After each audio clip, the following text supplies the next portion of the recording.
ये जो कविता है, ये कविता नाना पाटेकर की है और एक हिंदी सिनेमा में उन्होंने माधुरी दीक्षित के लिए इसको कहा है। और इस कविता की लयात्मकता, गेयात्मकता और इसकी संगीतात्मकता ये मुझे बहुत ही प्रभावित कर रही थी, इसलिए इस कविता को मैं मेरी आवाज़ में प्रस्तुत कर रहा हूँ। कैसे बताऊँ मैं तुम्हें तुम मेरे लिए कौन हो, कैसे बताऊँ मैं तुम्हें तुम मेरे लिए कौन हो, कैसे बताऊँ मैं तुम्हें तुम धड़कनों का गीत हो, जीवन का संगीत हो, तुम जिंदगी, तुम बंदगी, तुम रोशनी, तुम ताजगी, तुम हर खुशी, प्यार हो, प्रीत हो, मनमीत हो। आँखों में तुम, यादों में तुम, नींदों में तुम, ख्वाबों में तुम हो मेरी हर बात में, तुम हो मेरे दिन रात में। तुम ही सुबहों में, तुम ही शाम में, तुम ही सोच में, तुम ही काम में, मेरे लिए पाना भी तुम, मेरे लिए खोना भी तुम, मेरे लिए हंसना भी तुम, मेरे लिए रोना भी तुम, और जागना सोना भी तुम। जाऊं कहीं, देखूं कहीं, तुम हो वहाँ, तुम हो वही, कैसे बताऊं मैं तुम्हें तुम बिन तुम्हें कुछ भी नहीं।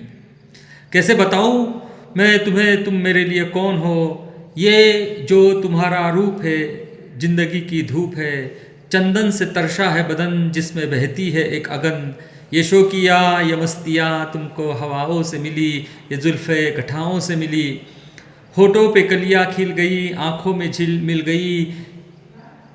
तेरे में सिमटी ये चांदनी, आवाज़ में मिली रागिनी। शीशे के जैसा रंग है, फूलों के जैसा अंग है, नदियों की जैसी चाल है, क्या हुस्न है, क्या हाल है, ये जिस्म की रंगीनियाँ जैसे हज़ारों तितलियाँ, बाहों की ये गोलाइयाँ, आंचल में ये परछाइयाँ, ये नगरिया है ख्वाब की, कैसे बताऊँ मैं तुम्हें ये हालत दिले बेताब की। मेरे लिए तुम कौन हो, कैसे बताऊँ मेरे लिए तुम कौन हो, तुम धर्म हो, तुम ईमान हो, तुम इबादत हो, तुम हो मेरी चाहत, तुम ही मेरा अरमान हो। तकता हूँ तुम्हें हर पल, तुम ही वही तस्वीर हो, तुम ही मेरी तकदीर हो, तुम ही सितारा हो, तुम ही नज़ारा हो मेरा। क्यों ध्यान में मेरे हो तुम, जैसे मुझे घेरे हो तुम, क्यों ध्यान में मेरे हो तुम, जैसे मुझे घेरे हो तुम पूरब में, तुम पश्चिम में, तुम दक्षिण में, तुम उत्तर में, सारे मेरे जीवन में तुम, हर पल में तुम, हर क्षण में तुम, मेरे लिए रास्ता भी तुम, मेरे लिए मंजिल भी तुम, मेरे लिए सागर भी तुम, मेरे लिए साहिल भी तुम। मैं देखता बस तुम कहो, मैं सोचता बस तुम कहो, मैं जानता बस तुम कहो, मैं मानता बस तुम कहो, तुम ही मेरी पहचान हो, कैसे बताऊँ मैं तुम्हें तुम मेरे लिए कौन हो।